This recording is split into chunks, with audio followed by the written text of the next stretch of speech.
마태복음 24장 32절 보겠습니다.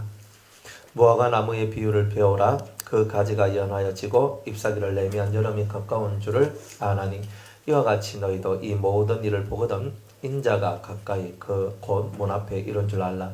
내가 진실로 너희에게 말하노니 이 세대가 지나가기 전에 이 일이 다 이루리라. 천지는 없어지겠으나 내 말은 없어지지 아니하리라. 그러나 그날과 그때는 아무도 모르고 모르나니 하늘의 천사들도 아들도 모르고 오직 아버지만 아시나니라.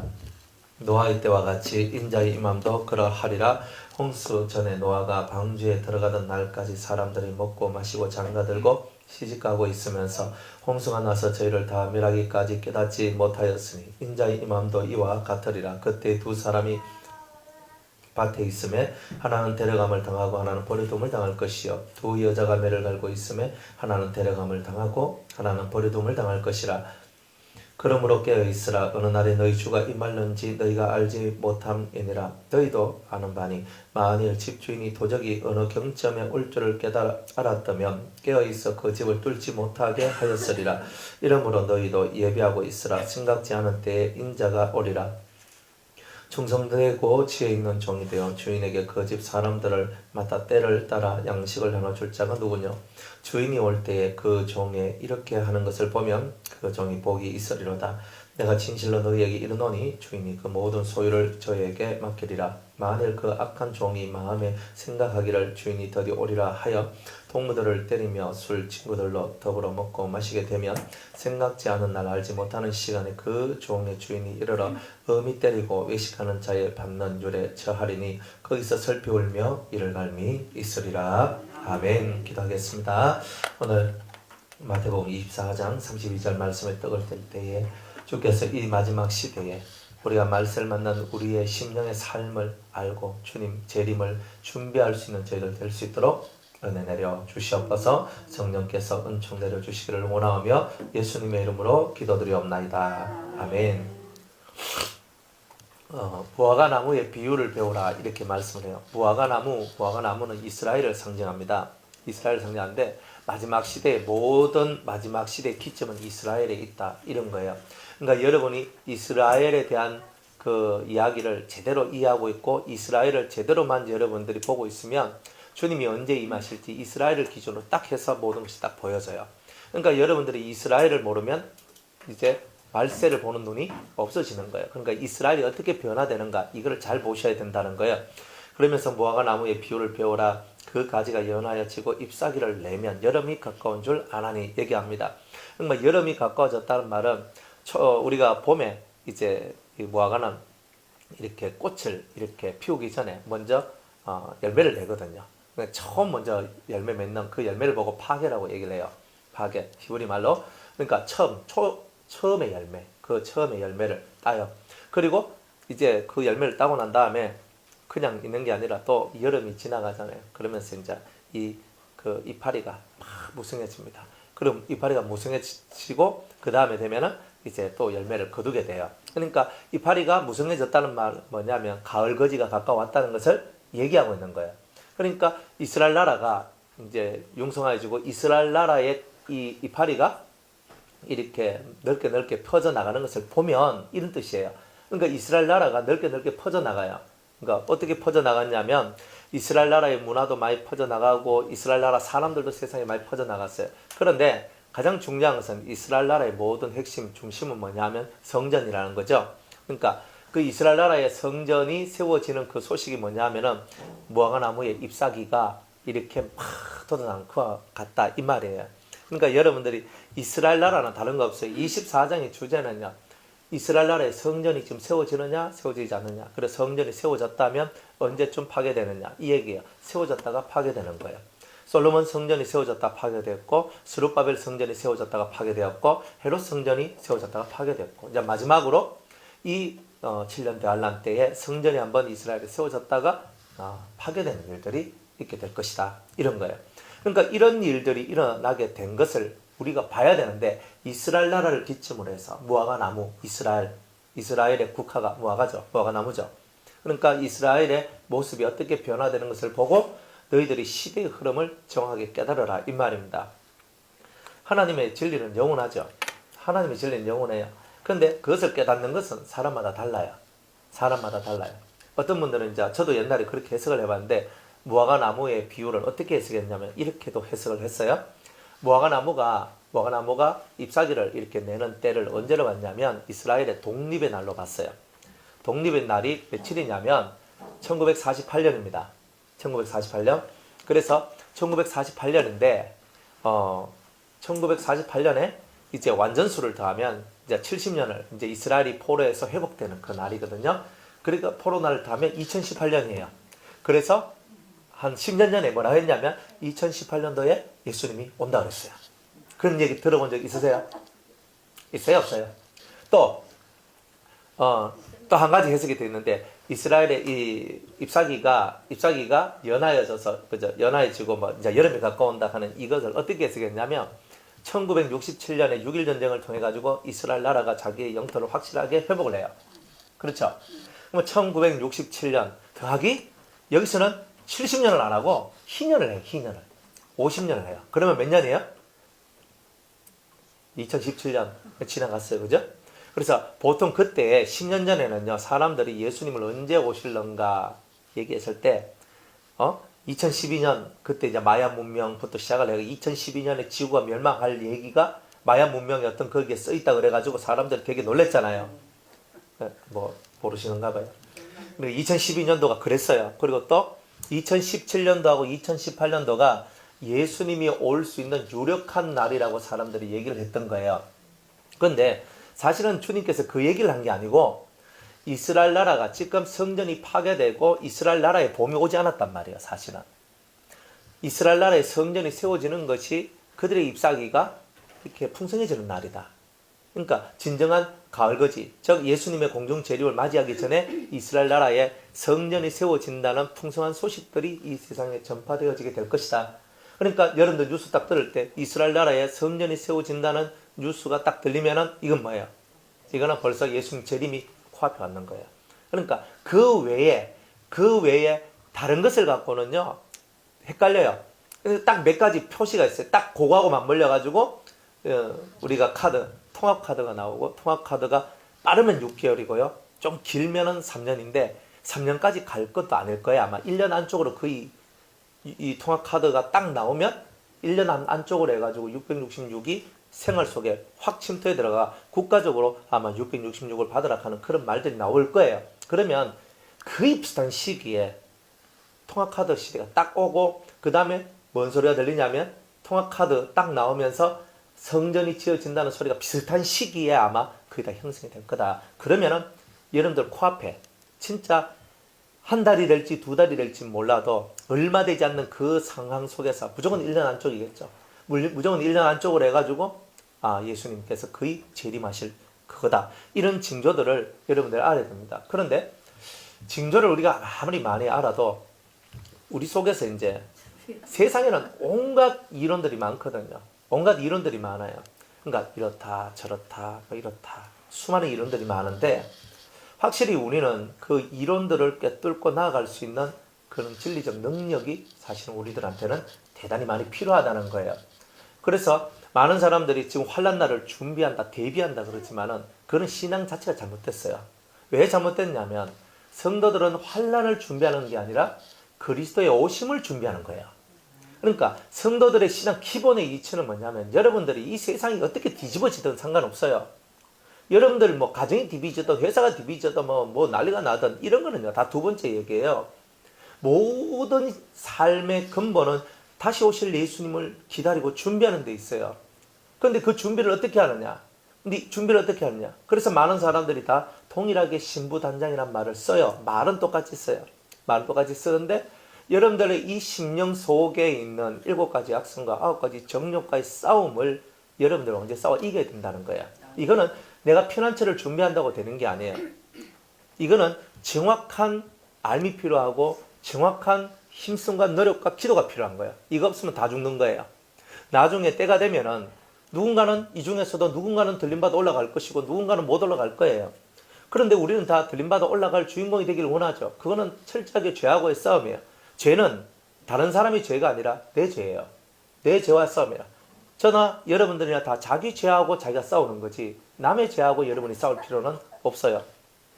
항상 내 죄하고 싸우는 거예요. 하나님, 내 속에 들어있는 이 7가지 악성, 내 속에 들어있는 이 9가지 정욕, 하나님 이게 뭡니까? 이게 나를 죽이는 거 아닙니까? 이게 나를 파괴시키는 거 아닙니까? 이것 때문에 가정이 파괴되고 교회가 파괴되고 이것 때문에 모든 세상이 파괴되었습니다. 하나님의 에덴 동산도 파괴됐습니다. 여러분, 에덴 동산이 파괴됐으면 나머지 이 세상 볼 것도 없잖아요. 다 파괴되는 거예요. 이 파괴될 수밖에 없는 이 세상 속에서 내가 건짐을 받을 수 있는 유일한 길이 있다 이 말이에요. 그게 뭐냐? 진리가 너희를 자유케 하리라. 그럼 진리가 뭐냐? 말씀의 검으로서 내 자신을 찔러 쪼개는 일을 하는 자만이 산다는 뜻이에요. 그러니까 내가 나를 안 쪼개면, 내가 맨날 남을 쪼개고 있으면 여러분은 답이 없는 거예요. 여러분은 진 거예요 이미. 누굴 찌르고 쪼개요? 나예요. 그러니까 모든 것은 나예요. 나. 그죠? 우리 남편이 어떤데 말할 거 없어요. 우리 남편이 어떠고 저떠고가 뭐 할 게 뭐 있습니까? 내가 문제인데.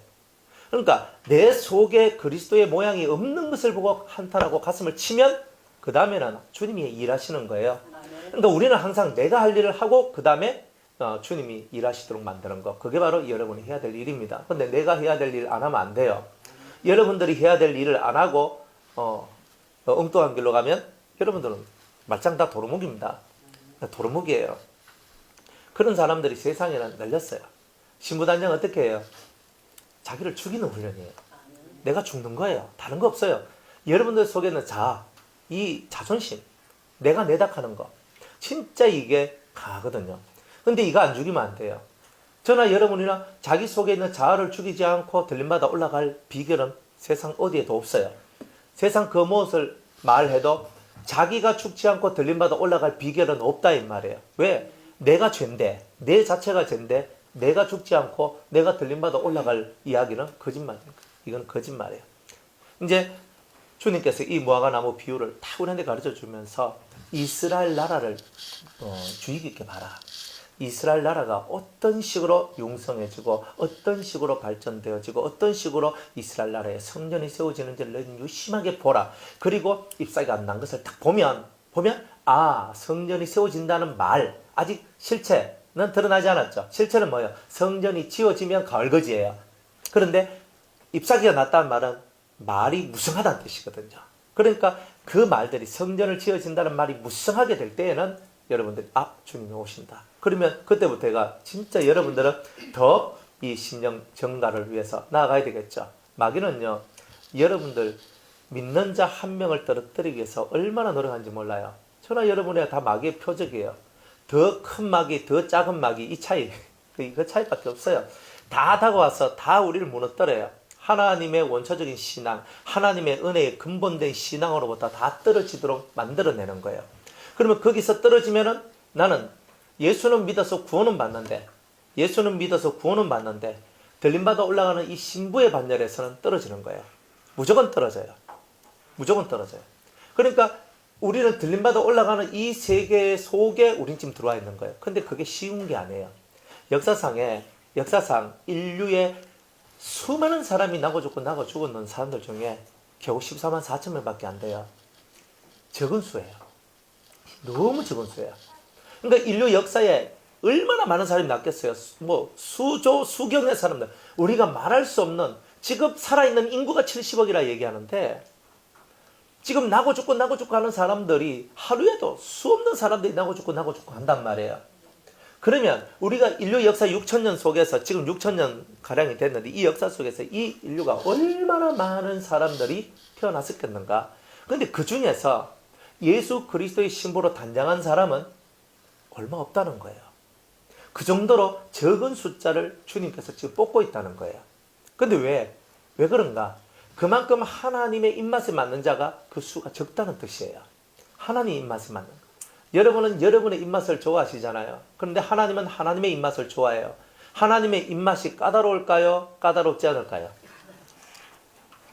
여러분 입맛 아무리 까다로워도 하나님 입맛만큼 까다로운 입은 없습니다. 하나님은요, 모든 것의 정도의 길을 정확하게 우리에게 보여주며 거기에서 탁 벗어나면은 너는 안 된다라고 얘기를 해요. 그 정도로 하나님은 우리한테 정확한 것을 가르쳐 주시지만 그 길로 가기 위해서 내가 죽지 아니하면 절대 그 길로 못 가도록 만들어 놨다 이 말이에요. 그러니까 바울도 내가 날마다 난 죽습니다. 난 날마다 죽는다고 얘기해요. 난 안 싸운다는 거예요. 내가 범인들과 같이 똑같이 혈기내고 사자와 호랑이와 같이 늑대같이 내가 막 싸우고 내가 피내고 이렇게 했으면 내한테 무슨 유익이 있겠느냐. 나는 안 싸운다. 나는 안 싸운다 그러잖아요. 나는 그들과 같이 싸우지 않고 나는 오직 날마다 나를 죽이겠다.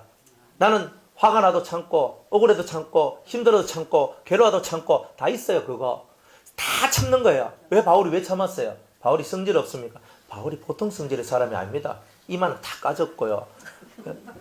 이 바울의 모습을 보면요, 딱 보면 벌써 우리는 기가 탁 쪼고 저 목욕탕 한 번씩 가면요, 등판에다가 그림 그리는 사람들이 한 번씩 오거든요.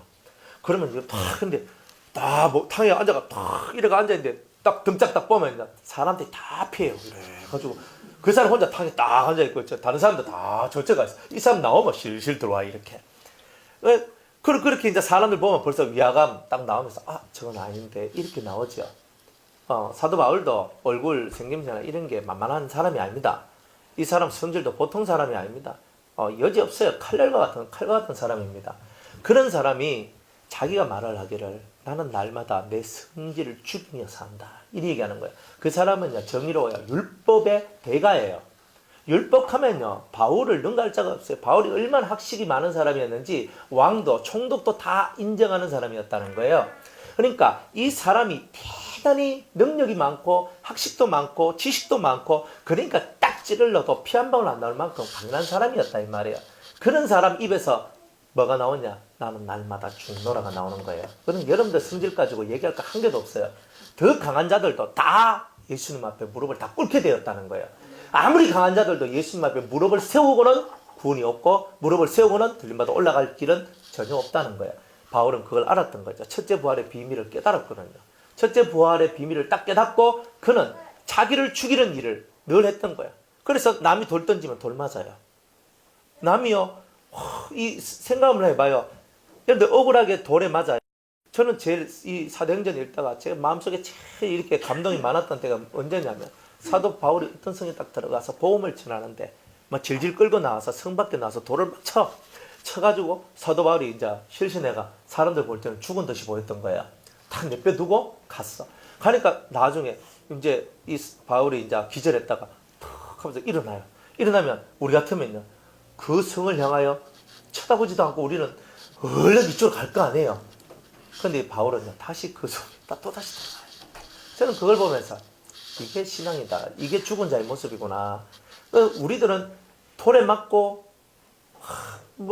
내가 이런 고난 받고 이런 고통 받으면 더 이상 내가 이 성에 있으면 안 돼. 난 떠날 거야. 근데 바울은 아니에요. 다시 그곳으로 들어가서 복음을 전하고 자기 할 일 다 하고 떠나요. 정말 멋있는 인생. 자기가 죽은 자의 인생은 그런 거예요. 여러분들이 진짜 죽어 있다면 죽은 자의 길을 걸어갈 거예요. 살아 있다면 산 자의 길을 걸어갈 거예요. 다 선택이에요. 아니에요? 여러분들이 돌에 맞고 그 자리에서 다시 그 성으로 들어와서 복음을 전하든 돌에 맞았는데 내 그거 들어가면 죽을 것 같아서 이젠 얼른 보따리 싸가 가든 선택인 거예요. 하지만 그 선택 속에서 하나님은 뭘 보시냐면 네가 죽었느냐 네가 살았느냐 이걸 보시더라 이 말이에요. 그러니까 여러분들이 죽어 있을 때는요, 하나님의 뜻을 위해서 나아가는 거예요. 사도 바울은 자기가 환난 당할 것을 다 알아요. 자기가 환난 당할 것 다 알고 자기가 고난 당할 것 다 알고 자기가 죽을 것 같은 고통 당할 것도 다 알아요. 그렇지만 예루살렘에 가야 돼야 안 가야 돼요? 가야 되는 거예요. 그게 뭐냐? 그의 사명이거든요. 그게 예수님 사랑하는 그의 방법이에요. 성령이 말합니다. 네가 그 각성에서 당한 모든 경험들을 바라볼 때 네가 성에 들어갈 때마다 환난과 고난을 핍박을 받지 않았던 적이 어디 있느냐 이 말이에요. 다 알아요. 성령도 말씀하시기를 네가 저 예루살렘에 가면 결박을 당하게 될 것이다 말씀을 하잖아요. 하는데 바울은요, 그 성령의 말씀조차도 거역을 해버려요. 왜? 나는 나의 달려갈 길을 가겠다는 거예요. 믿음의 길을 가겠다는 거죠.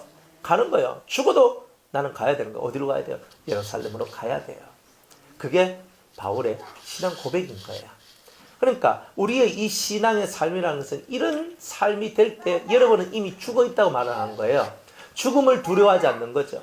내 하나 죽는 게 뭐 문제겠어요? 사실은. 여러분들 하나 죽는 거는요, 아무 문제 없어요. 여러분들 하나 죽는다고 세상 변화됩니까? 뭐 많이 울 것 같아요. 몇 명이요? 여러분 오늘 뭐 돌아가셨어요, 그죠? 예배 드리다가 뭐 집에 가시다가 뭐 심장마비로 이렇게 돌아가셨네? 그러니까 몇 명이 울어줄 것 같아요? 네? 몇 명이 울어줄 것 같아요? 한번 생각을 해보란 말이에요. 여러분이 죽는다 그래서 이 세상이 뭐 그리 기억하겠어요? 우리 세상 속에 지금 70억 중에 내 한 명 있으나 마나 존재 아니에요? 그런 존재가 우리예요, 사실은. 그런데 그런 정말로 세상적으로 바라볼 때 이건 아무것도 아닌 그런 존재인 우리가 예수님 앞에 신부로 등극할 수 있다는 것. 나는 이 세상에 아무런 존재도 아닌데 주님이 나를 아주 대단한 거룩한 존재로 만들어 주신다는 것. 이게 엄청난 얘기 아니겠냐. 그러니까 우리는 이 땅에서 자기 자존심 갖고 사는 것도 아니고 자기 명예 갖고 사는 것도 아니에요. 우리가 살고 죽는 것 다 살아도 주를 위해 살고 죽어도 주를 위해 죽는다는 이 심정 하나, 이거 하나예요. 이 하나가 주님 마음을 울려야 되는 거예요. 여러분 인생 속에서 주님을 위해 산다는 것, 주님을 위해 죽는다는 것이 이 심장을 울릴 때 주님이 우리를 기뻐하시는 거예요. 그러면 너는 죽는 것도 기뻐하냐? 나를 위해 죽는 것도 기뻐하냐? 아멘.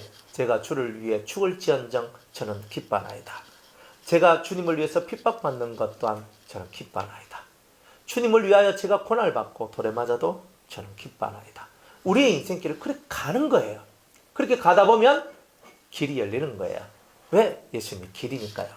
예수님이 길이잖아요. 쫙 길이 열리는 거예요. 때로는 길이 안 열리거든요. 우리가 아무리 인생 열심히 살고 최선을 다해도요. 여러분 인생길이 확실하게 안 보이잖아요. 안개와 같이 안개가 탁 껴 있으니까 앞이 안 보이는 길아 이게 맞나 저게 맞나 헷갈리지만 그런데 여러분들이 이 마음에 가졌던 진리의 확신을 갖고 길을 걸어갈 때에 저 끝에서 등대의 빛이 여러분들에게 비춰지기 시작하는 거예요. 그러니까 그 등대의 빛이 여러분들한테 비춰질 때에 안개와 같은 그곳을요 쫙 뚫고 나갈 수 있어요. 그게 바로 신앙생활이에요. 그래 하나님께서는 우리한테 그런 것을 원하고 있는 거예요. 죽을 준비 되어 있습니까? 저나 여러분이나 죽어야 돼요. 안 죽고 살 비결이 없어요. 그죠? 자기를 위해 살고자 하는 자는 죽을 것이요.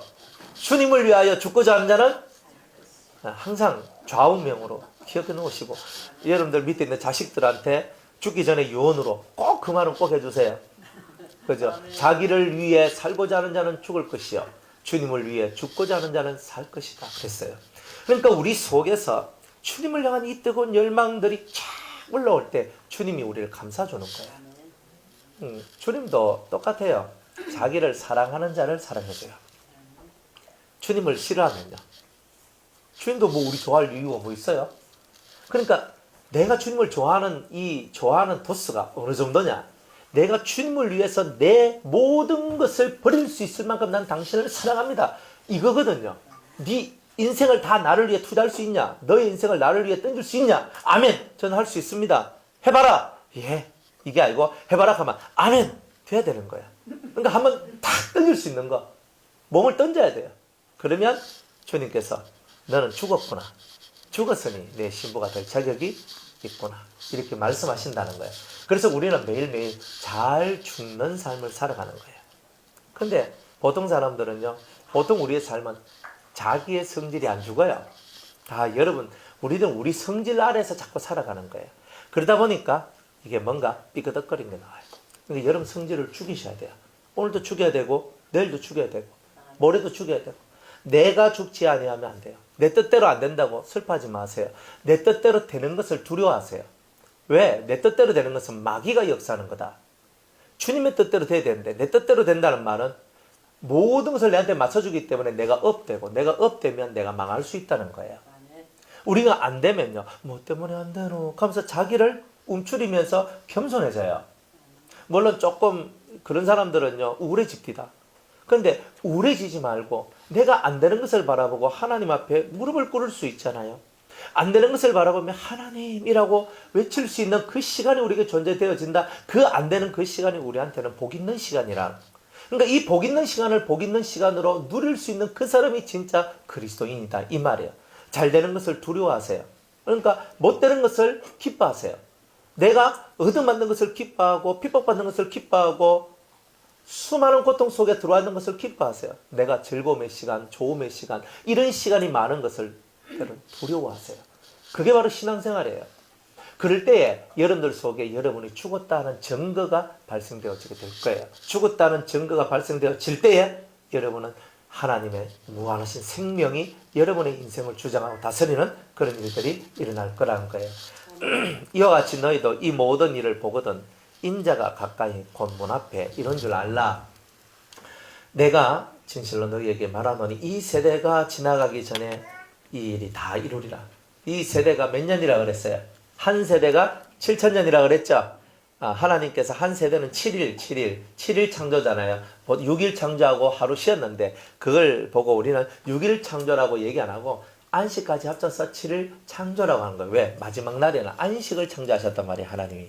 그러니까 7일 동안 하나님께서 창조하셨는데 이 7일을 베드로후서 3장 8절 말씀에 보니까 하나님께는 하루가 우리에게는 천년과 같고 우리에게 천년이 하나님께는 하루와 같다 하는 그 말씀과 같이 그 하루라는 그 하루가 우리에게는 천년이더라. 그래서 하루, 이틀, 사흘, 나흘, 7일, 그 7일을 7,000년의 세월로 본다면 그거를 하나님의 창조의 한 세대라고 얘기하는 거예요. 그런데 두 번째, 우리가 타락하고 난 다음에 우리는 죄로 말미암아 타락했잖아요. 아담과 하와가 타락을 했어. 타락을 하고 난 다음에 어떻게 됐어요? 타락을 하고 난 다음에 4,000년 구약 시절과 2,000년 신약 시절과 1,000년의 천년왕국 그리스도의 안식의 날을 회복하는 그날이 오는 거예요. 그걸 보고 7,000년의 또 역사라는데 이 7,000년의 역사를 보고 또 한 세대라고 얘기를 하는 거야. 그러니까 한 세대를 30년으로 보면 이 세대가 지나가기 전에 30년이 지나가기 전에 이 일이 다 이루리라. 말이 안 맞는 거예요, 이거는. 왜? 아직도 다 안 이루어졌는데 예수님은 제일 안 하셨는데. 그러니까 여러분이 이 성경을 볼 때에 이 세대라는 개념이 나의 개념이 아니라 하나님의 세대 개념으로 여러분이 이해를 할 때 하나님의 한 세대가 7,000년 또 우리에게 죄인으로 떨어진 우리 이 세대도 한 세대가 7,000년. 그러니까 이 7,000년의 세월 속에서 저와 여러분이 온 세상이 지금 죄와 싸우고 있고 마귀의 모든 세력들을 꺾어내리는 이런 일들을 하고 있더라. 그러니까 이것을 여러분이 꼭 기억을 하고 이 성경을 봐야 돼요. 그러니까 이 세대가 지나가기 전에 이 일이 다 이루리라. 7,000년 안에 내가 너에게 말했던 이 모든 말씀들이 다 이루리라. 다 이루리라. 7년 대환란, 예수님의 공중재림, 예수님의 지상재림, 천년왕국 모든 것이 이 7,000년 안에 다 이루는 거예요. 그러니까 이런 말씀들을 우리에게 하고 있더라는 거예요. 천지는 없어지겠으나 내 말은 없어지지 아니하리라. 세상은 다 없어져도 말씀은 영원하다는 거죠. 그러니까 하나님 입에서 나오는 모든 말씀은 땅에 떨어지는 게 없어요. 하나님 입에서 나온 말씀들은 반드시 성취되어지고 반드시 이루어져요. 그와 마찬가지로 예수님 입에서 나온 모든 말씀은 없어지지 아니하고 반드시 이루어져요. 왜? 예수님의 말씀은 곧 하나님의 말씀이기 때문에 그런 거예요. 그러니까 예수님께서 말씀했어요. 이 천지가 없어지는 한이 있어도 이 말은 없어지지 않는다. 그러니까 이 말씀을 이루는 일이 최고의 일이라는 거예요. 하나님은 자기 말씀을 이루는 일을 하시는 거예요. 그러니까 하나님 입에서 나온 말은 무조건 믿어야 돼요. 다른 거는 못 믿어도 돼요. 사람은 못 믿어도 되는데 하나님 말씀만큼은 믿어야 돼요. 자, 그러나 그날과 그때는 아무도 모르나니 하늘의 천사들도 아들도 모르고 오직 아버지만 아시느니라.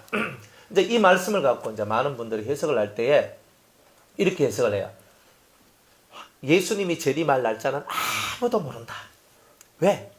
아버지만 안다 그랬지. 아들도, 예수님도 모르고 천사도 모르고 다 모른다 했으니까 아무도 모른다, 이 세상에. 그래서 예수님 오실 날을 말하는 사람은 다 이단이다, 이렇게 얘기를 해요. 그렇죠? 그러면 이 말씀은 예수님이 아직 부활하기 전에 주신 말씀이에요. 예수님이 아직 하늘로 올라가지도 않았고 그죠? 다시 아직 올 준비가 아니라 아직 죽지도 않은 그때 하신 말씀이, 이때는 언제 예수님이 다시 와야 될지에 대한 얘기를 하나님께서, 아버지께서 예수님에게 말씀을 해주지 않았을 때예요. 그런데 지금쯤이면 예수님이 언제 오실는가 모르겠어요? 이거 번개작전이에요. 해가지고 딱 하나님께서 예수님한테 야, 내일 너 재림해. 그래가지고 아버지 알겠습니다. 내일 갈까요? 뭐 이런 거예요? 지금쯤은 예수님 이미 다 알죠? 부활하신 예수님은 이미 하나님 보좌 우편에 계셨고 하나님과 가장 가까운 곳에서 하나님하고 늘 교통하신 분이 예수님이잖아요. 그러니까 이때는 예수님이 몰랐어요. 천사들도 모르고 아무도 몰라요. 하지만 지금은 예수님을 알아요.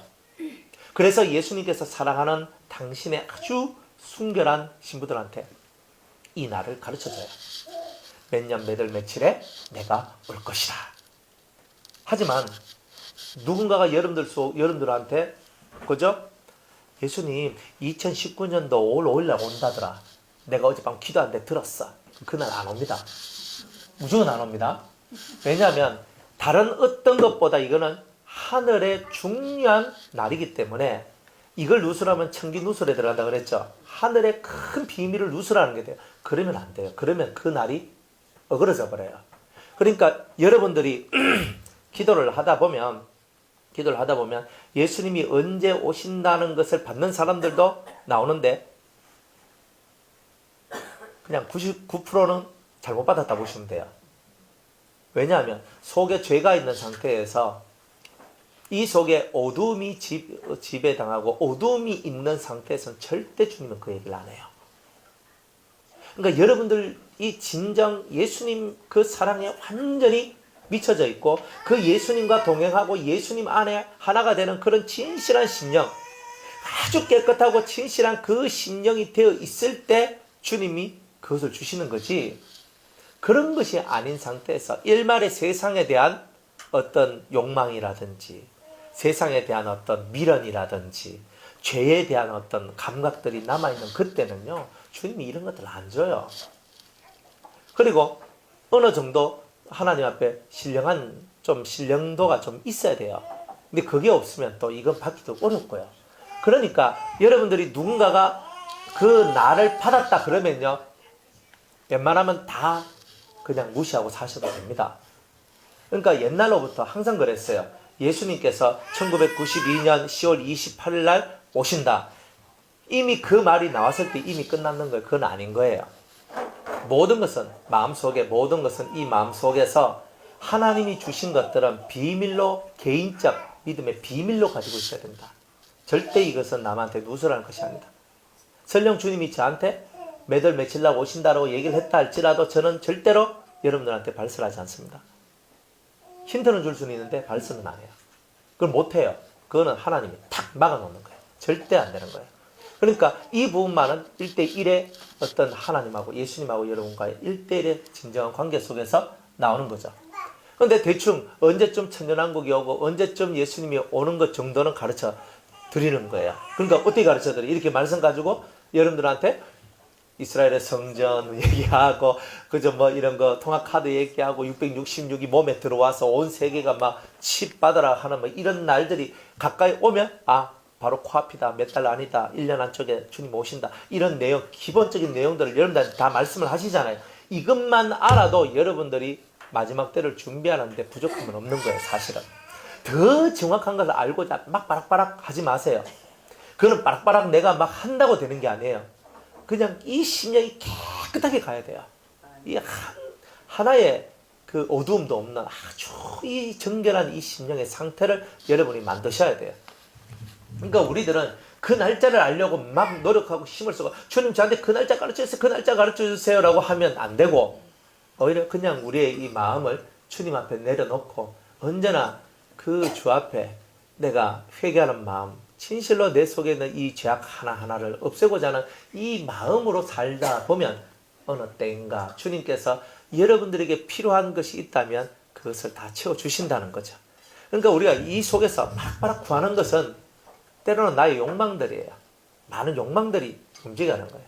모든 은사와 은혜들은 하나님이 여러분들한테 주시는 거잖아요.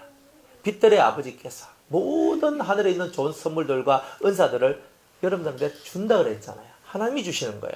그러니까 내가 구한다고 그것을 다 받는 것이 아니라 받을 수 있는 내 심령의 상태가 될 때 오는 거예요. 그러니까 여러분의 그릇이 깨끗하면 이든 담아질 수 있지만 여러분들 심령 그릇이 좋지 못하면 어떠한 것도 담을 수가 없다는 거예요.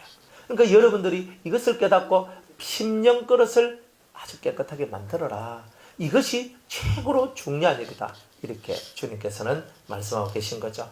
그래서 아버지만 안다 하는 얘기는 그때 2000년 전의 얘기고 지금은 예수님은 언제 올 줄을 알고 계신다는 거예요. 아니 그런 말은 성경에 없잖아요. 국어 실력이 너무 짧으면 다 그래요. 안 그래요?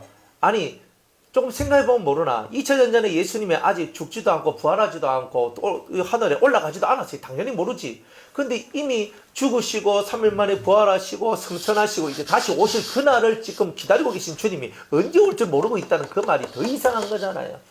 그러니까 성경을 글자만 쳐다보고 아버지만 아시느냐 이렇게 하고 있으면 안 돼요. 그러니까 여러분들이 이 성경은 이치를 따라서 움직여 나가다 보면은 정확한 해석이 나오게 되어 있는 거예요. 그러니까 여러분들이 꼭 글자만 쳐다보면 여러분들은 우물한 개구리가 될 수밖에 없는 거예요. 글자만 쳐다보지 마세요. 글자 속에 들어있는 의미, 지금은 아버지밖에 모르지만 때가 되면 나도 알고 천사들도 알고 성도들도 아는 그날이 오게 될 것이다 하는 것을 이 뒤에는 복선을 깔아놓은 거다 이 말이에요. 그러면 여기에 대하여서 또 다른 성경은 뭐라고 얘기하냐면 데살로니가 전서를 한번 보겠습니다.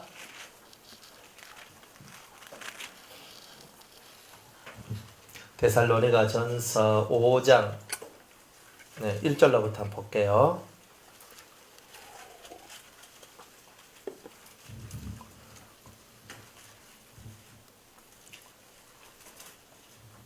데살로니가 전서 5장 1절 형제들아 때와 시기에 관하여는 너희에게 쓸 것이 없음은 주의 날이 밤에 도적같이 이룰 줄을 너희 자신이 자세히 알미라. 저희가 평안하다 안전하다 할 그때에 잉태된 여자에게 해상 고통이 이런과 같이 멸망이 호련히 저희에게 이르리니 결단코 피하지 못하리라.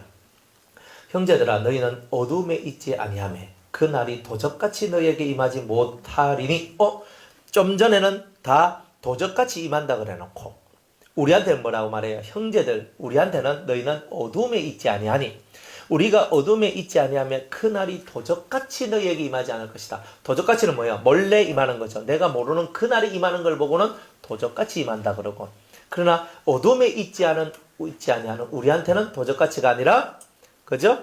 도적같이 우리에게 임하지 아니할 것이다. 너희는 다 빛의 아들이요 낯의 아들이라. 우리가 밤이나 어둠에 속하지 아니하므로 이렇게 아니하나니 이렇게 얘기를 하죠. 그러니까 이 성경대로 여러분들이 내가 어둠에 있지 아니하면은 도적같이 오지 않는 이 은혜가 여러분들한테 온단 말이에요. 지금은 다 도적같이 와요. 왜? 우리가 어둠 안에 있기 때문에. 그러나 어둠에서 벗어나면 도적같이 안 오고 빛으로서 우리에게 밝히 알려주시는 그런 은혜 날들이 있다는 것을 여기 성경에서 이렇게 말씀하고 있는 겁니다. 자, 그 다음에 이제 그때 이제 이 예수님이 오실 때의 모습을 어떻게 또 표현했냐면 37절에 노아의 때와 같이 인자의 임함도 그러하리라. 홍수 전에 노아가 방주에 들어가던 날까지 사람들이 먹고 마시고 장가들고 시집가고 있으면서 홍수가 나서 저희를 다 멸하기까지 깨닫지 못하였으니 인자의 임함도 이와 같으리라 이렇게 얘기합니다. 노아의 방주의 때와 같은 때다. 그러니까 노아의 방주 때가 뭐예요? 홍수가 임하는 바로 그 홍수가 임하는 그날까지 이 사람들은 먹고 마시고 시집가고 장가가고 막 타락과 쾌락과 즐거움과 유희와 이런 생활들을 살았다는 거예요. 그러니까 지금 마지막 때에도 이 때와 똑같은 현상들이 일어나게 될 것이라는 것을 예언하고 있는 거죠. 그런데 옛날에 놀아봤자 얼마큼 놀았겠어요. 요즘에 노는 게 더 신나고 짠하게 더 진하게 놀 수 있죠. 그죠? 바깥에 나가면 훨씬 더 진하게 놀 수 있는 거예요. 지금 이 시대는요, 노는 이야기들이요, 완전 달라요. 지금은 세상이요, 그냥 마귀 세상이에요. 그냥 노는 거 보면요, 다 미쳤어요. 다 미쳤어요. 그냥 우리가 여러분들 클럽 같은 데 가봐요. 가보면요, 노인들 가는 클럽, 중년들 가는 클럽, 젊은 아들 가는 클럽, 이런 게 다 나눠져 있거든요. 그러니까 딱 가보면요, 완전 다 틀려. 신세계라. 이야기만 들었어. 그래가지고 완전 신세계인 거예요. TV 같은 거, 이제 이런 거 보면요. 젊은 사람들 노는데 막 보면요. 거기가 지옥이지, 거기가 천국이라 보이집니까? 여기 위에서 사이키가 막 돌면서 빨주노초 바람을 뱅갈뱅갈 도는데 정신이 하나도 없잖아요. 막 돌고 돌니까 막 사람들 막 흐느끼하잖아요. 난리 나잖아요. 그러니까 사람들이 그렇게 놀고 먹고 마시고 취하고 뒹굴고 막 난리가 나는 이런 세상 속에 우리가 살고 있다. 그 노아의 때와 같다는 말이 그와 같다는 말이에요. 먹고 마시고 시집가고 장가가고 한다는 말들이 이게 모든 것이 식욕, 성욕, 또 뭐 물욕 이런 욕망에 확 지배를 당해서 그 속에 그냥 확 들어가는 거예요. 그래서 쾌락의 세상 속으로 쑥 들어가는 이제 이런 얘기가 지금 앞으로 우리 세상이 그런 세상이 훨씬 더 많이 열리게 될 것을 이렇게 얘기를 하는 거죠. 그래가지고 뭐 지금 세상도 이게 그 뭐 사람들이 그 타락하는 질이 지금은요 짐승 수준으로 타락을 하잖아요. 그래가 이 동성연애 이런 것도 요즘에는 뭐 거의 일반화되듯이 외국 같은 경우는 일반화되어 있어요. 일반화. 딱 보면 남자 둘이가 손잡고 딱 간다. 다 인정 다 해줘요. 근데 옛날에 우리는 그저 여자 둘이가 손잡고 가면 아이고 친한 친구 같네 이렇게 얘기했잖아요. 요즘에는 여자 둘이가 손을 딱 잡고 가면은 이렇게 보거든요. 이렇게 봐요. 그렇게 안 보셔야 되는데 요즘엔 그래 보고 봐요. 남자 둘이가 손잡고 가면 이야 쟤네들 역시 그 의리가 있고 저 친구 진짜 친구 사이가 좋은갑네 이랬거든요. 지금은 남자 둘이 손 탁 잡고 가면 또 탁 이렇게 봐요. 그러니까 지금 이런 시대란 말이에요. 지금 세상이 이런 시대에 살고 있는 거예요. 그러니까 지금은 어깨동무해도 이상하고 손잡아도 이상해요. 그러니까 모든 것이 이상한 시절이에요. 정상적인 것이 이상하게 되는 시절이 남들이 다 그렇게 보는 거예요. 그런 시절. 우리나라는 아직은 공자님께서 좀 살아 계셔가지고 사람들 속에 유교적인 마인드가 있어서 하는 게 있지만 앞으로 30년 정도 지나면 지금 그저 한 50대 거의 다 돌아가시잖아요. 뭐 살아 계셔봤자 산송정가 같은 그런 때기 때문에 별로 그게 없어. 뭐 힘이 없어. 그러니까 딱 그때쯤 돼보면 뭐 볼 것도 없어요. 이 세상은 완전 그렇게 끝나는 거예요. 완전 다 무너져 버려요. 그러니까 지금 모든 사고방식들이 지금 나라에서 학교에서 가르치는 사고 모든 사상들이요. 양성평등이 아니에요. 양성, 남자로서 평등, 여자로서 평등 이게 아니라 성평등이에요. 성평등. 남자가 하는 일 여자도 하면 되지 하고 여자가 하는 일 남자가 하면 되지 하고 그러니까 둘이 맨날 싸우잖아요. 그러니까 여자는 여권 신장 여자 있고 남자들은 끼고 있네 하고 이제 이래가면서 서로 맨날 싸우거든요. 그래서 우리나라가 요즘에 남자하고 여자하고 싸우잖아요. 싸우는 거예요. 그러면서 이렇게 싸우는 세상. 그러면서 점점 사고방식들이 뒤틀려가고 있는 그런 세상들이 되어가고 있는데 지금 이런 세상이 바로 노아의 시대와 같은 세상이다. 이렇게 주님은 말씀을 하고 있는 거예요. 홍수가 나서 저희를 다 멸하기까지 깨닫지 못하였으니 못 깨닫는다. 하나도 깨닫는 자가 없는 거예요. 그러니까 한순간에 다 이제 물속에 들어가서 다 죽게 되었다는 거죠. 인자의 임함도 이와 같이 임하게 될 것이다. 이거는 도적같이 도둑같이 임할 때 이렇게 임하신다. 이렇게 얘기하고 우리는 대충 그때를 이해하고 알면서 그때를 준비할 수 있는 거예요. 왜? 우리가 빛 가운데 있고 주님을 사랑하고 주님의 진리 가운데 들어와 있기 때문에 그런 거죠. 그때 두 사람이 밭에 있음에 하나는 데려감을 당하고 하나는 버려둠을 당할 것이며 두 여자가 매를 갈고 있음에 하나는 데려감을 당하고 하나는 버려둠을 당할 것이라. 자, 그때 두 사람이 두 남자가 있는데 밭에 있다 그래요. 열심히 밭 갈고 일을 하고 있어요. 그런데 한 사람은 데려감을 당하고 한 사람은 버려둠을 당한다 그래요. 한 사람은 데려감을 당한다는 말은 들림받아 올라간다는 말이에요. 밭 간다는 말이 뭐예요? 밭 간다는 말은 두 가지 뜻이 있어요. 하나는 주의 일을 한다는 뜻이 있어요. 첫 번째 뜻이 주님을 위해서 이 밭은 교회거든요. 교회, 눈에 보이는 교회, 우리가 말하는 이런 그죠? 교회에서 열심히 일을 하고 있는데 한 사람은 들림받아 가고 한 사람은 들림받아 못 간다는 거예요. 그죠? 또 어떤 사람, 이 두 번째 뜻은 이 밭은 사람의 마음밭인데 한 사람은 열심히 한 두 사람 똑같이 열심히 갈고 있는 듯이 보이는데 한 사람은 데려감을 당하고 한 사람은 데려감을 당하지 못해요. 그러면 우리가 교회에서 열심히 신앙생활을 해도 안 되고 내가 열심히 마음밭을 갈아도 못 올라가는 사람들이 나올 것이라는 거죠. 그죠? 그런데 왜 못 올라갔냐면 첫 번째는 기한이 정해져 있기 때문에 그래요. 기한이.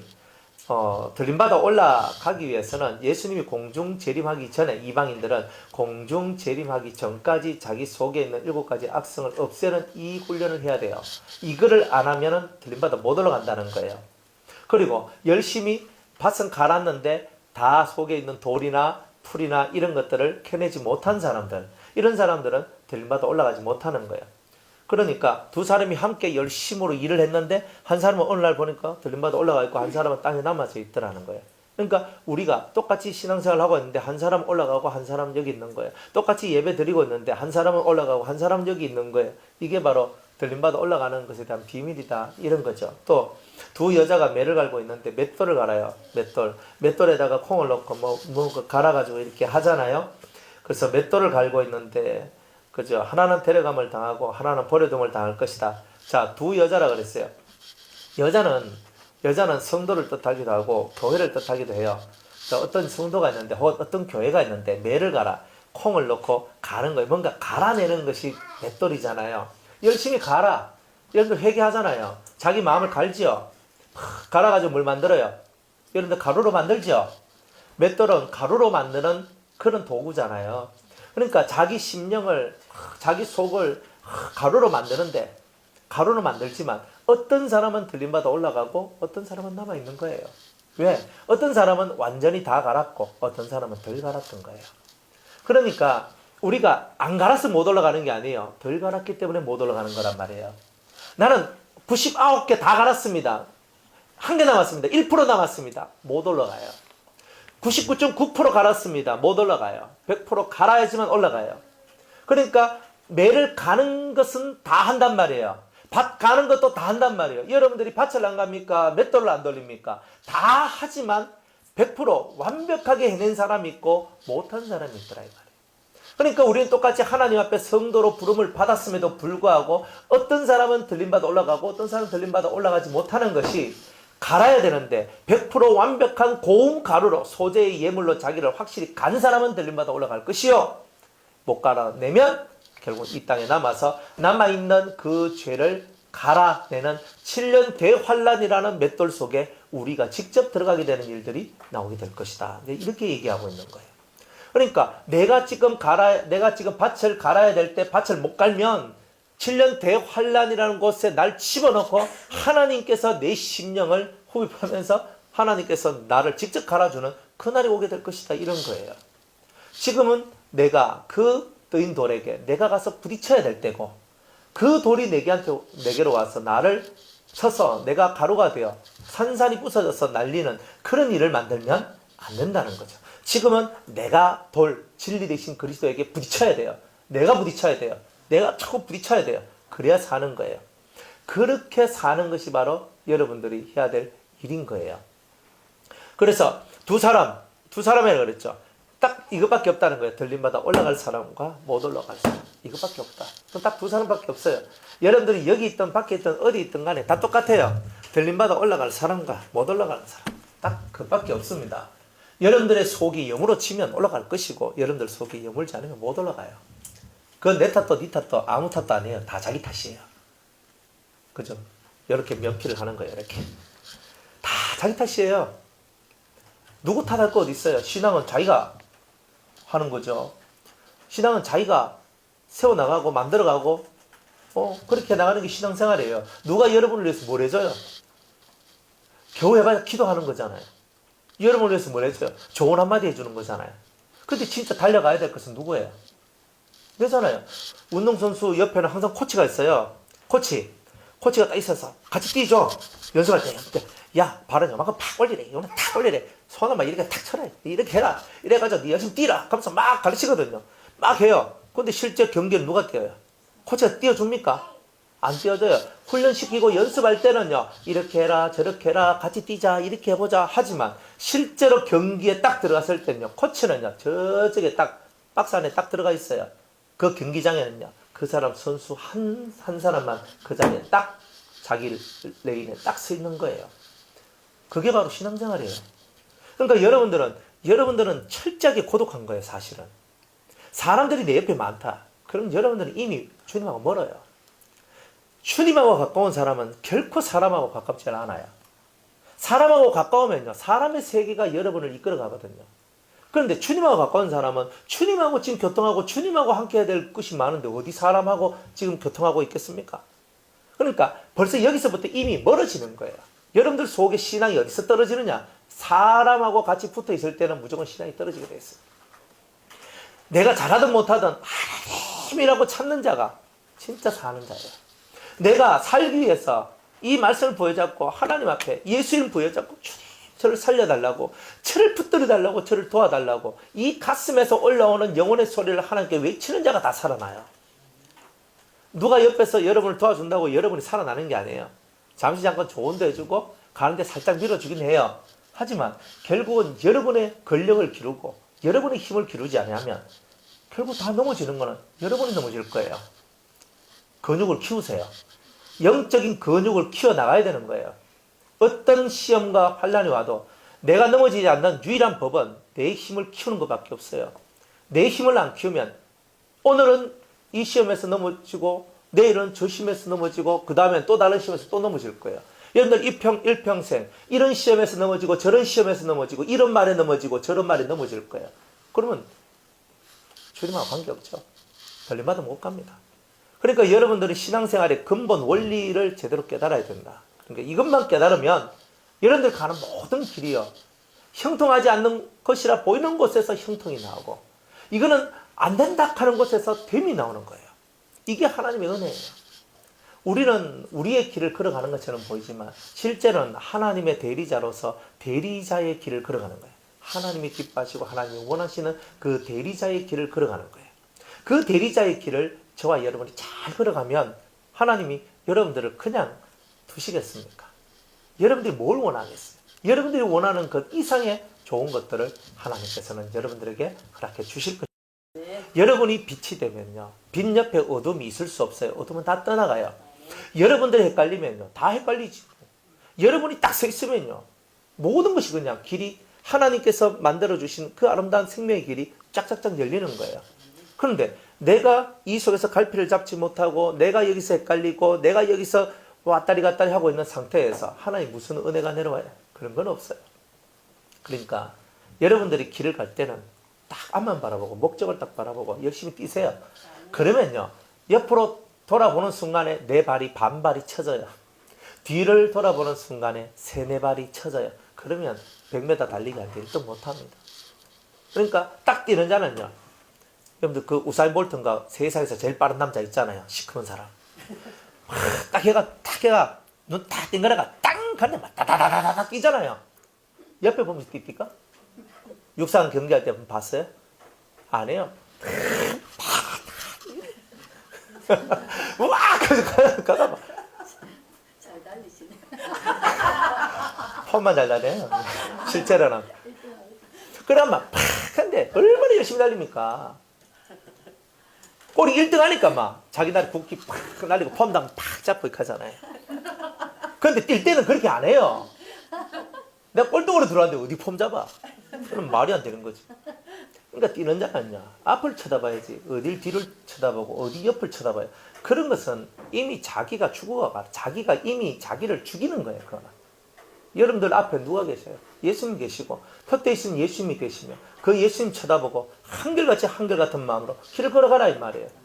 그러면 하나님께서 여러분의 심령 속에 정말 귀한 은혜와 복들을 내려주신다는 거예요. 그래서 이제 이 사람들 이렇게 삶들을 이렇게 쳐다보면은 항상 이 사람들의 마음은 항상 좋을 때 좋은 거예요. 항상 그래요. 안 좋으면요, 세상 그 누구보다 안 좋은 사람들이 다 돼요. 그러니까 여러분들의 이 심령 심보가 하나님의 마인드를 가져야 되는 거라. 여러분들 이 변함없는 마음이라는 거는요, 어려운 거예요. 여러분들 사람은 얼마나 쉽게 변절되고 사람은 얼마나 한순간에라도 다 등 돌리고 뒤돌릴 수 있는 게 사람이에요. 정말 그런 게 바로 사람이다. 그런데 이런 세상 속에서 여러분들이 한결같은 마음을 갖고 그 길을 걸어갈 수 있다는 것, 이거는요, 대단한 하늘의 복을 받은 자 아니고는 그런 일을 못해요. 그러니까 여러분들은 한결같이 하나님 앞에 한결로 가라. 그 다음 일들은 하나님께 맡기세요. 저는 여러분들한테 그렇게 말씀드리고 싶어요. 하나님의 나라는요, 침노하는 자의 것이고 끝까지 인내하는 자의 것이에요. 인내하지 못하는 사람들은 얻을 수 있는 게 없어요. 무엇이든지 다 마찬가지예요. 한결같은 길로 끝까지 가는 자만이 얻을 수 있는 생명의 길이 있는 거예요. 이 길을 여러분이 끝까지 걸었을 때 얼마나 큰 영광이 여러분들한테 찾아올지. 저는 평신도인데 그런 거 생각하지 마세요. 하나님 나라에는 평신도가 없습니다. 천국 가니까 평신도 A, 평신도 B, 평신도 C 이렇게 있지 싶어요? 없어요. 하나님 나라에는요, 존귀한 자들이 있을 뿐이에요. 하나님 나라에는요, 가장 존귀한 자와 보통 존귀한 자와 덜 존귀한 자가 있을 뿐이에요. 그러니까 하나님 나라는 그렇다 이 말이에요. 근데 우리는 그 가장 존귀한 자의 자리에 예수님이 앉은 그 자리에 우리도 앉고 싶어서 우리도 이 길을 걸어가고 있는 거예요. 그러니까 그 길로 들어오라 이 말이죠. 그러면 다 사는 거예요. 그러니까 살기 원하는 자는 사는 길로 가는 거고, 안 그러면 할 수 없는 길이라. 그럼 저도 어떻게 할 수 없어요. 제가 뭐 왜 하겠습니까? 저는 할 수 있는 비결이 없어. 단지 우리는 정통의 길로만 걸어가면 된다 이 말이에요. 정통의 길로만. 그 길로만 계속 걷다 보면 떨어질 건 떨어지고 끊어질 것은 끊어지고 온전한 것만이 붙어서 가는 거예요.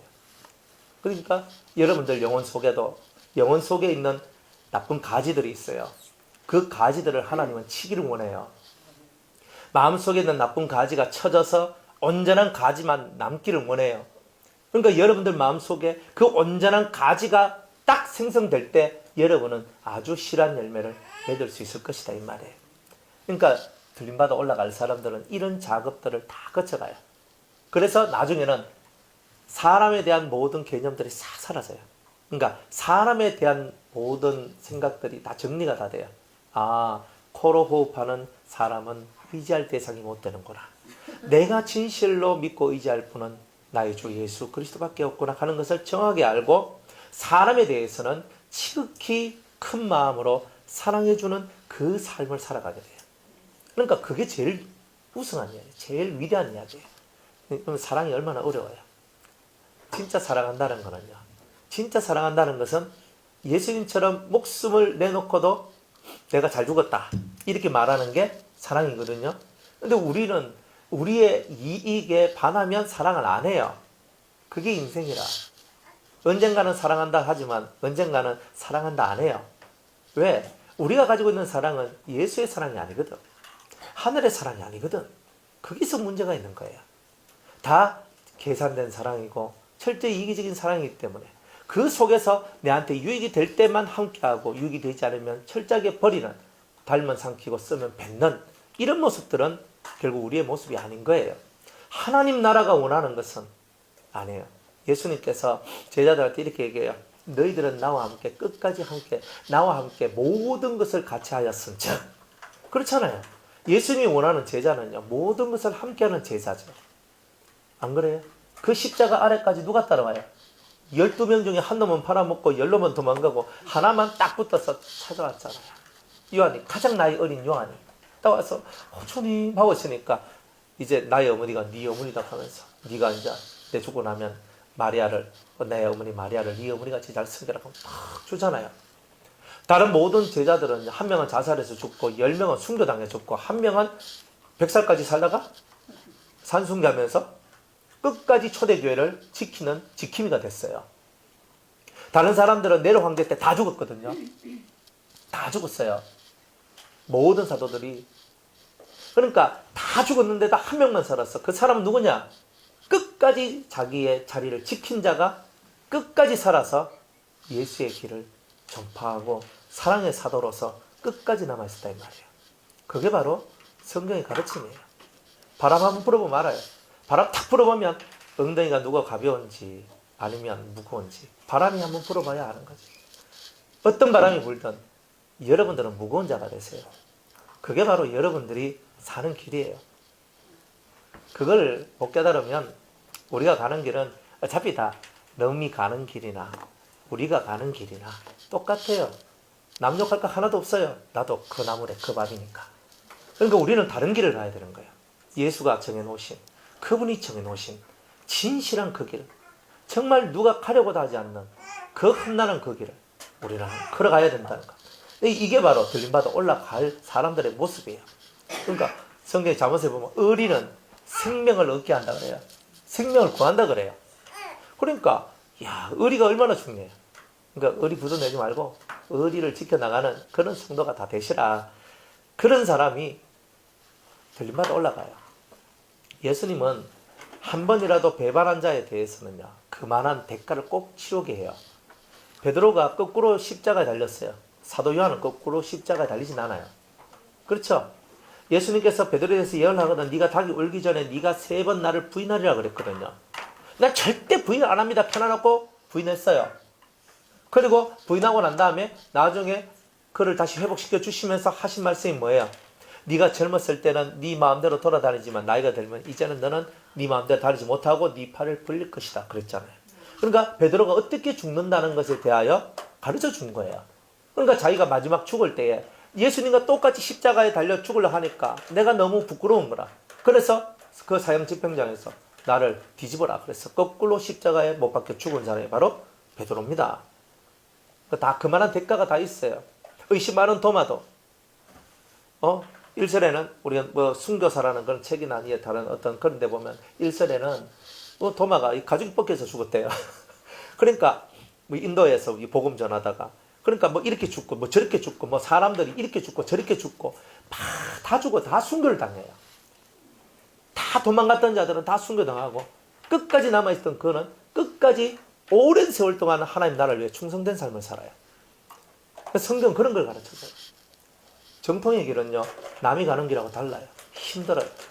그 힘든 길을 잘 걸어가는 자가 결국 들림마다 올라가더라. 들림마다 올라가는 건 그런 거예요. 얼마나 많은 세월 속에서 함께 끈끈하게 지켜나가는 의리가 있는 거예요. 그러니까 이제 우리 변화선도 뭐 그렇잖아요. 세워진 지 이제 2년, 기도원까지 합쳐서 2년. 그럼 뭐 교회 해봐야 이제 1년 반, 이제 아직 한 5개월 정도 됐는데 의리가 필요한 거예요. 진정한 의리, 신앙적 의리, 진리적 의리. 그 의리 속에서 하나가 탁 되어갈 때 여기는 하나님의 전이 되는 거예요. 모래밭에 위에 세워지면 언젠간 다 무너지지만 주님의 진리 위에 세워지면 굳건하게 설 거예요. 그러니까 이것을 여러분이 이 터에서 배워나가세요. 이 터에서 우리 모두가 다 배워나가는 거예요. 배워나가서 든든히 서세요. 하나님 앞에서 두 다리가 꺾이지 말고 딱 서서 바람이 불어도 흔들리지 않는 이 강인한 마음을 가질 때에 여러분들은 하나님의 사람이 되는 거예요. 그러므로 깨어있으라. 어느 날에 너희 주가 임할런지 너희가 알지 못함이니라. 너희도 아는 바니 만일 집주인이 도적이 어느 경점에 올 줄을 알았다면 깨어있어 그 집을 뚫지 못하게 하였으리라. 이러므로 너희도 예비하고 있으라. 생각지 않은 때 인자가 오리라. 생각지 않은 때 인자가 옵니다. 예수님 와요. 언제든지 예수님 와요. 오늘 밤이라도 올 수 있고 내일 아침이라도 올 수 있다는 거. 그러나 그 주님을 만나기 위해서는 항상 깨어있으라는 거예요. 베드로도 말합니다. 깨어있어라. 정신을 차리고 깨어 근신하고 기도하라고 얘기를 해요. 베드로전서 4장 7절에 8절입니까? 거기 보면 정신을 차리고 근신하고 기도하라. 왜? 이 세상이 우는 사자와 같이 우리를 삼키려고 늘 준비하고 있기 때문에 그래요. 잡아먹히면 내가 죽는 기고 그걸 뚫고 나오면 다 사는 거예요. 그래서 주님은 깨어라. 깨어있으라. 어떻게 깨어있는 거예요? 깨어있는 말이 잠을 자지 않는다는 말이 아니에요. 영이 깨어있어야 된다는 말이에요. 영이 깨어있다는 말은 영적인 분별력이 정확해야 된다는 거예요. 영적인 분별력이 정확하지 않으면 못 쓴다는 뜻이에요. 영적인 분별력을 정확하게 가져야 된다는 거예요. 그러니까 하나님 말씀 앞에서 내가 영적인 분별력을 가지고 나는 내 길을 가겠다 하면서 가는 거죠. 충성되고 지혜 있는 종이 되어 주인에게 그 집 사람들을 맡아 때를 따라 양식을 나눠줄 자가 누구인고? 오늘날 여러분들에게 주님이 바라는 것은 이거예요. 충성되고 지혜 있는 종이 되어라. 그래서 주인에게 그 집 사람들을 맡아서 때를 따라 양식을 나눠주는 거야. 이거를 잘하는 사람들이 난 너희들이 되기를 원한다. 너희들이 말씀을 듣고 너희 집에 가서 때를 따라 양식을 나눠주는 자가 되어라. 충성되고 지혜로운 나의 종이 되어라. 주님께서는 이렇게 말씀하고 있는 거죠. 주인이 올 때 그 종이 이렇게 하는 것을 보면 그 종이 복이 있으리로다. 내가 진실로 너희에게 이르노니 주인이 그 모든 소유를 저에게 맡기리라. 야, 소유를 다 맡긴대요. 예수님의 소유를 우리에게 다 맡긴대요. 여러분들 대단한 얘기 아닙니까? 예수님의 소유가 뭐예요? 그의 나라잖아요. 그의 나라를 우리에게 맡긴다는 뜻이에요. 예수님이 그의 나라를 우리에게 맡기신다. 이건 할렐루야잖아요. 예수님이 통치하실 그 나라를 내가 뭐 그렇게 믿음직스러워가지고 내가 그렇게 믿음직스러워가지고 나한테 내 나라를 내가 니한테 줄 테니까 네가 한번 다스려봐라. 이렇게 말씀하신다는 거예요. 예수님께서 얼마나 믿었으면 그렇게 하셨겠는가. 꼭 하나님께서 욥을 사탄한테 자랑한 것과 같이 사탄아 네가 온 땅을 두루 다녀보았느냐? 예, 다녀봤습니다. 저 동방 우스 땅에 욥이라는 사람을 네가 보았느냐? 예, 보았습니다. 참 신실하고 멋지제? 신실하고 멋지기는요. 그래서 이제 실룩실룩거리잖아요, 마귀는. 그죠? 하나님 마음이 뭐예요? 저렇게 신실하고 저렇게 온전하고 저렇게 순전한 믿음을 가진 자를 내가 본 적이 없다. 하나님 마귀한테도 이걸 자랑하잖아요. 근데 사탄은요? 사탄은요? 아이고 하나님이 지켜주고 보호해주고 울타리 만들어주고 돈 벌게 해주고 자식 잘되게 해주고 놈이 안 믿겠습니까? 사탄은 삐딱하잖아요. 하나님은요 제대로 보시잖아요. 정말 저거는 진짜 올된 놈이야. 네 아무리 그래도 올된 거거든. 그러니까 사탄이 아이고 이렇게 하고 있으니까 한번 시험해봐라. 시험을 합니다. 확 흔들어요. 재산 다 날아가죠. 자식들 다 날아가요. 다 죽었어요. 재산 다 날아가고 자식들 다 날아갔으면 완전 초상집 아닙니까? 그래도 이 욥은요 그 상황 속에서도 하나님 앞에 입술로 범죄하지 않아요. 그러니까 하나님 선택이 하나님 보신 눈이 옳았다는 것을 욥이 인정해 준 거잖아요. 욥이 그걸 인정하고 하나님의 눈이 옳다는 것을 욥이 인정해 준 거예요. 그러니까 욥이 하나님 마음에 그렇게 드는 사람이 될 수밖에 없는 거예요. 하나님은 제대로 보신 거죠. 그리고 두 번째, 자기 몸이 병들어요. 여러분들, 자기 몸이 병들어요. 자식이 날아가도 내가 죽은 것이 아니고, 재산이 날아가도 내 몸뚱아리가 있으면 다시 벌면 돼. 그런데 이 몸이 병들고 죽을 지경이 되면요, 다 내려놔요. 그러니까, 사람한테 있는 가장 슬픈 얘기는 뭐냐면, 자기 몸이 병드는 거. 죽을 병이 걸려서 더 이상 살 수 없는 고통 속에 들어갔을 만큼 더 고통스러운 건 없거든요. 소망이 없으니까. 근데 그 소망 없는 삶을 하나님 허락하셨던 거예요. 생명, 목숨은 놔두고 나머지는 다 쳐라 그래요. 다 쳐도 된다. 인간이 가지는 가장 큰 고통 중에 하나, 몸에 근지름 병인데 온몸이 너무 근지러워가지고 손으로 팍팍 긁어요. 그러면 손톱 가지고 이렇게 긁으면 피부가 어때요? 붉게 되거든요. 그래가지고 시원하면 괜찮아요. 안 되니까 기아장 가지고 막 팍팍 하니까 기아장의 날카로움이 살갗을 파고들어서 피를 내고 피가 거기 또 세균이 들어가서 이제 그 골마지고 이제 이런 상태들이 나오는 거예요. 그런 막 수개월 동안 기아장으로 끓고 있는 이 욥의 모습을 한번 보세요. 하나님 앞에 설 수 있겠습니까? 와이프가 와서 말을 합니다. 당신이 믿는 하나님이 이런 걸 만들었다고 하나님을 욕하고 죽어버려라고 얘기를 합니다. 그런데 그 안에 그 말에도 당신은 어리석은 여자 한 명같이 그렇게 굴지 마라. 그렇게 굴면 안 돼. 그게 신앙 아니에요? 그게 그러니까 하나님이 인정한 사람들 때를 따라 양식을 나눠주잖아요. 자기가 고난받았다고 입이 실룩실룩 끓는 게 아니라 자기가 고난받고 자기가 힘든 역경이 와도 하나님의 의를 드러내는 이 사람, 그 때를 따라서 하나님의 영광을 드러내고 때를 따라서 하나님의 그 큰 역사를 드러낼 수 있는 그런 사람들이 바로 충성되고 지혜 있는 사람입니다. 이런 것을 얘기하는 거죠. 그러니까 우리는 지혜롭고 충성된 사람이 되어야 된다는 거예요. 그러면 그 모든 소유, 하나님 나라가 너의 것이 될 것이다. 나라가 너의 것이 될 것이다. 우리는 나락하니까 그죠? 별거 아닌 것처럼 생각하는지 몰라도 지금 이 세상도 대통령 한번 되기 위해서요. 사람들이 얼마나 노력을 많이 합니까? 대통령은 아무나 되는 게 아니거든요. 누가 문재인이 대통령 될 줄 알았겠어요? 그죠? 저 사람은 대통령 될 사람이라고 생각을 한 사람은 없을 거예요. 그런데 시대가 맞아 들어가가, 때가 맞아 들어가다 보니까 저 양반이 대통령까지 됐네. 그러나 대통령은 아무나 되는 게 아니에요. 누구든지 대통령이 되려고 그렇게 힘을 쓰고 노력을 해도 안 되잖아요. 모든 것이 내가 통치자가 되고 싶다고 통치자가 되는 것이 아니잖아요. 그런데 하나님께서는 우리가 충성되고 지혜 있는 종이 되어서 때를 따라 내 양식을 나눠주는 그런 사람이 된다면 내가 너한테 나를 대신해서 통치할 수 있는 통치권을 주겠다라고 약속하시는 거예요. 만일 그 악한 종이 마음에 생각하기를 주인이 드디어 오리라 하여, 악한 종의 1번 개념이 뭐냐면 예수님이 드디어 온다는 것.